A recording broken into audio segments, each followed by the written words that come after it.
Good morning, everyone. Welcome back to our online classes again. We have started with the fourth lesson of geography, that is agriculture. In the beginning, we have discussed about agriculture, what is agriculture, and what are the different forms of agriculture, different parts of agriculture like sericulture, horticulture, pisciculture. These are the different types of agriculture. Then after agriculture was also a system. We have gone through that particular topic. Agriculture एक व्यवस्था के तहत जैसे हम बाकी कोई भी production करते हैं, इन्वेस्टमेंट करते हैं, वैसे ही इसका एग्रीकल्चर का भी है.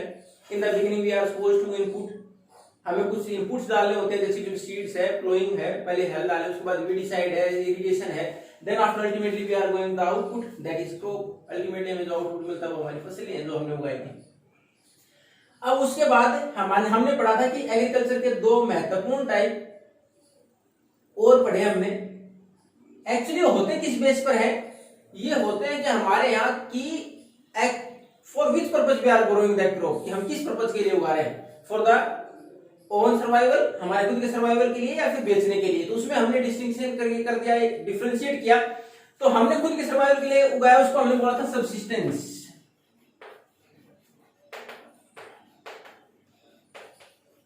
और सबसिस्टेंस में भी हमने फिर अलग अलग पार्ट कर दिए. सबसिस्टेंस में कौन कौन से थे? Intensive subsistence farming. इंटेंसिव होता सघन गहन खेती. उसमें भी क्या है कि हमारे पॉपुलेशन ज्यादा हो, उसकी रिक्वायरमेंट को फुलफिल करने के लिए we are supposed to grow more and more crops और try to increase the production on the same piece of land. की जमीन हमारे पास सीमित है, पॉपुलेशन बढ़ रही है, उसकी जरूरतें पूरी करने के लिए प्रोडक्शन बढ़ाने का प्रयास किया जाए. अब उसके बाद दूसरी थी हमारे पास इसमें प्रिमिटिव सबसिस्टेंस. प्रिमिटिव जो प्राचीन तरीके से शुरुआत से होती आई है, उसमें हमने देखा था पहले हमारे पास लैंड वाज एनफ, बहुत थी जमीन हमारे पास. At that time we were doing shifting agriculture. उस टाइम पर शिफ्टिंग एग्रीकल्चर होती थी, यानी हमने एक पार्टिकुलर पैच ऑफ लैंड, एक पार्टिकुलर जो हमारे पास एरिया था जमीन का, उसको साफ किया, cut down the trees and burn them the vegetation whatever found there. हमने जो वेजिटेशन था उसको काट के जला दिया. Then after the seeds are sown in the ashes, जो राख थी उसके अंदर हमने बीज लगा दिए. After the fertility has gone away or when it lost its fertility, उस जमीन की जब उपजाऊपन खत्म हो जाता, we move to the next patch of land, हम आगे जमीन के ऊपर मूव कर जाते हैं. ये शिफ्टिंग एग्रीकल्चर थी. उसके बाद हमने एक और पढ़ा था उसके अंदर हर्डिंग, कि अपने जानवरों के साथ घूमना. कि बहुत सारी हमारे पास जनजातियां ऐसी हैं या कुछ जातियां ऐसी हैं जो अपने जानवरों के साथ भेड़, बकरी, ऊंट वगैरह झुंड के झुंड रखते हैं और according to the pasture found और according to the climate where they can found the pasture, वो मूव करते रहते हैं कि कहाँ किस प्रकार का चारा मिलेगा, तो उसके अनुसार मूव करते रहते हैं. अब हमारे पास दूसरा है कॉमर्शियल. आज हमें पढ़ना है कॉमर्शियल फार्मिंग. अब सब्सिस्टेंस किसके लिए थी? फॉर आवर ओन सर्वाइवल और लाइवलीहुड, हमारे गुजारे के लिए थी. यानी हमारे पास सीमित संसाधन थे, हम केवल प्रोडक्शन किस लिए कर रहे थे? For the survival of our family, हमारे परिवार के सर्वाइवल के लिए कर रहे थे. और for the survival of the population, अगर हमारे देश की बात करें, पहले हमारी जरूरत क्या होती है? पॉपुलेशन इतनी सारी जो बढ़ रही है उसकी डिमांड को पूरा करें फूड ग्रेन्स की. तो हमारे भारत में बहुत सारी सब्सिस्टेंस फार्मिंग होती है लार्ज स्केल के ऊपर. ज्यादातर सब्सिस्टेंस है क्योंकि हमारे पास लैंड होल्डिंग से धीरे धीरे छोटी होती जा रही है. कि पहले जमीन अगर हमारे फोर फादर्स की बात करें तो बहुत रही होगी, उसके बाद धीरे धीरे जैसे जनरेशन बढ़ी तो हमारे तक आता है तो बहुत कम रह गई. और बहुत सारे तो हमारे पास ऐसी फैमिलीज होंगी जिनके पास अब है ही नहीं. अब दूसरे कॉमर्शियल का मतलब भी वाणिज्यिक का मतलब व्यापार. वो फसलें तो बेचने के लिए उगाई जाएं, which are done to sell in the market. चाहे हमारे पास हो एग्रीकल्चर में ग्रेन फार्मिंग है, ग्रेन फार्मिंग यानी वो अनाज उगाना जो हम बेचने के लिए उगाए. उसके अलावा दूसरा हम कोई we are going to rear the animals, हम जानवर पाले, वो भी specially for the purpose of sale और the product which we are getting from them, और डेयरी प्रोडक्ट्स. चाहे हम डेयरी फार्मिंग कर लें, वो भी किसी कॉमर्शियल फार्मिंग है, हम उसमें क्या करें कि उसको बेचें, उनसे जो मिल्क प्रोडक्ट है. और दूसरा हम जानवरों को डायरेक्ट जैसे मीट के पर्पज से पाल लें, उसके लिए बेचें. तो ये हमारे पास कॉमर्शियल फार्मिंग हो जाएगी. चाहे हम एनिमल रियरिंग और growing of food grains for the purpose of sale, तो हमारे पास ग्रेन फार्मिंग होगी. तो ये हमारे पास कॉमर्शियल का मतलब है वाणिज्यिक मतलब व्यापार से मतलब बेचने के लिए जो फसलें उगाई जाए. अब इसमें हम देखेंगे हमारे पास महत्वपूर्ण फसलें कौन सी हैं. इसमें अगर भारत की बात करें, हालांकि इसमें मेंशन नहीं कर रखा है, लेकिन आप जब जैसे ही 10th में मूव करते हैं, 10th में क्वेश्चन बहुत बार एक नंबर में रिपीट हुआ है, one crop that is substance in one part of India and commercial in another. एक ऐसी फसल भारत की जो कुछ हिस्सों में तो कॉमर्शियल है और कुछ एक में सब्सटेंस है। राइस, राइस की अगर बात करें तो हमारे साउथ इंडिया और नॉर्थ ईस्टर्न स्टेट्स और ईस्टर्न स्टेट्स की बात करें तो वहां कैसी है, वो सबसिस्टेंस क्रॉप है। राइस किस लिए वो खाते हैं, उसके लिए उगाते हैं ज्यादा। जबकि अगर पंजाब हरियाणा की बात करें, दे ग्रो एज कॉमर्शियल, वो केवल यहाँ स्टेपल फूड क्रॉप क्या है, यहाँ व्हीट है, वो केवल ओकेजनली इस्तेमाल होता है फूड ग्रेन्स में, बाकी सेल करने के लिए उगाया जाता है। तो वो क्या है, नॉर्थ इंडिया की बात करें तो कौन सी फसल होगी, वो हमारे पास होगी कॉमर्शियल राइस, और बाकी देश के लिए कौन सी होगी, वो सबसिस्टेंस।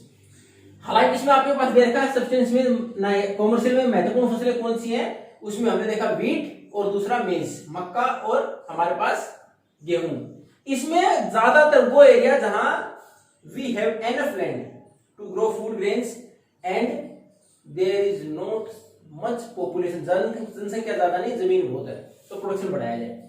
और ये ग्रास लैंड है, घास के मैदान आपने पढ़े थे, डॉन, स्टेपे, प्रेरीज। तो ये हमारे पास जो घास के मैदान है अलग अलग कंट्रीज में, अलग अलग एरियाज में, उसके अनुसार नॉर्थ अमेरिका, यूरोप और एशिया में इसका प्रोडक्शन ग्रेन फार्मिंग में और खासकर व्हीट का प्रोडक्शन इसके लिए होता है, कॉमर्शियल पर्पज से भी होता है, प्रोडक्शन बढ़ा के और बेचने के लिए भी होता है। अब हमारे पास पूछा था मिक्स्ड फार्मिंग। पहले तो मिक्स्ड फार्मिंग है क्या, मिक्स्ड फार्मिंग मतलब where we are going to grow the crops as well as we are going to rear the animals on the same farm. हमारे पास एक खेत है, उसमें हम जानवर भी रखते हैं साथ साथ और खेती भी करते हैं, यानी दोनों प्रोडक्शन लेने का प्रयास करते हैं, यानी क्रॉप्स भी उगाते हैं वहां और साथ साथ हम डेयरी फार्मिंग करना शुरू करते हैं वहां डेयरी प्रोडक्ट्स बेचने के लिए। तो हमारे पास हो जाएगी मिक्स्ड फार्मिंग। और इस प्रकार की फार्मिंग में अगर ग्रेन फार्मिंग की भी बात करें, कॉमर्शियल पर्पज से जो भी फार्मिंग होगी, कॉमर्शियल पर्पज से जो भी फार्मिंग होगी उसके अंदर हमेशा एक तो जो हमारे पास इन्वेस्टमेंट है वो ज्यादा होगा, यानी कैपिटल इन्वेस्टमेंट ज्यादा होगा कि वहां हमें स्पेशलाइज्ड लेबर भी चाहिए, उसके साथ मशीनें भी चाहिए उस प्रोडक्शन को बढ़ाने के लिए, और एक्सटेंसिव लेवल पर होती है, हमारे विस्तृत जमीन के ऊपर होती है, उसके अंदर हमारे पास लागत ज्यादा आती है, इन्वेस्टमेंट भी ज्यादा है। मिक्स फार्मिंग की बात करें तो यहाँ भी इन्वेस्टमेंट ज्यादा है, और ये ज्यादातर कौन से देशों में होती है, Europe, eastern America, New Zealand, south Africa जैसे देशों में मिक्स फार्मिंग होती है। मिक्स फार्मिंग होती कौन सी है, जहां एक ही जगह पर रेयरिंग ऑफ एनिमल्स, पशुपालन भी होता हो और ग्रेन फार्मिंग भी होती है। तीसरा हमारे पास है प्लांटेशन। जो कॉमर्शियल फार्मिंग की बात करें, plantation on a large scale, on a large area single crop is grown, एक बड़े एरिया के ऊपर एक ही फसल उगाई जाए। And whenever it is required the process, अगर उसके प्रोसेसिंग आगे और करनी है, then it is also done on the very same farm, और वही प्रोसेसिंग भी की जाती है उसकी। Ultimate the final product go to the market, और अल्टीमेटली प्रोसेसिंग के बाद फाइनल प्रोडक्ट मार्केट तक जाता हो। और इसके अंदर भी फिर वही लेबर इंटेंसिव भी है, लेबर ज्यादा लगता है, उसके साथ मशीनों से भी काम होता है, और ये भी हमारे पास इन्वेस्टमेंट, कैपिटल इन्वेस्टमेंट ज्यादा होता है इसके अंदर। अब इसमें बहुत सारी फसलें अलग अलग होती है प्लांटेशन के अंदर भी। अब इनके अंदर एक बड़े स्केल के ऊपर हमने बताया कि एक ही जैसी फसल उगाना, उसके साथ स्पेशलाइजेशन और उसके साथ प्रोसेसिंग भी उसी जगह पर की जाए। एग्जाम्पल के तौर पर हमारे पास टी, हमारे यहाँ असम और बंगाल, उसमें हमारे यहाँ टी प्लांटेशन बहुत है, यानी हम चाय के लिए प्रोडक्शन करते हैं। तो हम क्या करते हैं, वहीं प्रोसेसिंग, प्रोसेसिंग का मतलब वहां से tea leaves, plucking of tea leaves, उनको तोड़ना, उसके बाद प्रोसेसिंग कर वो ड्राई करना, और उनके बाद जैसे हमारे तक जो पहुंचती है दाने दाने से, वो सारी प्रोसेसिंग उसी फार्म पर हो जाती है, ताकि वो फ्रेशनेस बनी रहे, वो फ्रेशनेस बनी रहे, उसके लिए सारी प्रोसेसिंग उसी फार्म पर कर दी जाए। प्लांटेशन में ज्यादातर प्रयास ये किया जाता है कि फाइनल प्रोडक्ट ऐसा किया जाए, लेकिन हर बार ऐसा पॉसिबल नहीं होता। क्यों? क्योंकि हम अगर प्लांटेशन की बात करें, cotton is also considered as plantation crop, cotton को भी मानते हैं प्लांटेशन क्रॉप में, लेकिन हमें ऐसा थोड़ी कॉटन हुई और हमने कपड़ा भी वहीं बना लिया। उसके nearby we are going to establish the industries, नजदीक की जगह में इंडस्ट्री को स्थापित कर देते हैं, लेकिन हर बार ऐसा नहीं तो फाइनल प्रोडक्ट वहां से निकले, प्रोसेसिंग का प्रयास ही होता नजदीक हो। अब हमारे पास different countries which are known for their plantation, different plantation crops, अलग अलग देश जो अपने यहाँ एक प्लांटेशन की विशेष क्रॉप्स के लिए जाने जाते हैं। जैसे अगर रबर की बात करें तो मलेशिया, रबर का ज्यादा प्रोडक्शन मलेशिया में होता है, और भारत की अगर बात करें केरला में। कॉफी, ब्राजील लार्जेस्ट प्रोड्यूसर है, तो वहां प्लांटेशन के तौर पर बात करें तो कॉफी का प्रोडक्शन ज्यादा ब्राजील में, अगर भारत की बात करें तो हमारा साउथ इंडिया में जैसे तमिलनाडु, कर्नाटका और ये जो बेल्ट है हमारा, और जो नीलगिरी हिल्स जिसको बोलते हैं वो इलाका, उसमें कॉफी प्रोडक्शन ज्यादा होता है।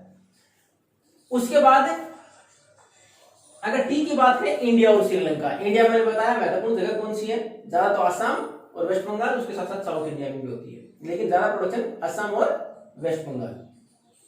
तो ये हमारे पास अलग अलग कंट्रीज हैं जहां ये हमारे पास जो कॉमर्शियल क्रॉप्स हैं उसके लिए कॉमर्शियल फार्मिंग की जाती है। ये तो था हमारे पास एग्रीकल्चर के, हमने जो दो पार्ट पढ़े अकॉर्डिंग टू देयर यूज, एक सब्सिस्टेंस, दूसरा कॉमर्शियल। सब्सिस्टेंस में हमने देखा सब्सिस्टेंस इंटेंसिव सब्सिस्टेंस और प्रिमिटिव, और कॉमर्शियल में ग्रेन फार्मिंग, मिक्स्ड फार्मिंग और plantation. We are going to proceed in the next class for further topics. If you have any doubt then you can ask. Thank you and have a nice day.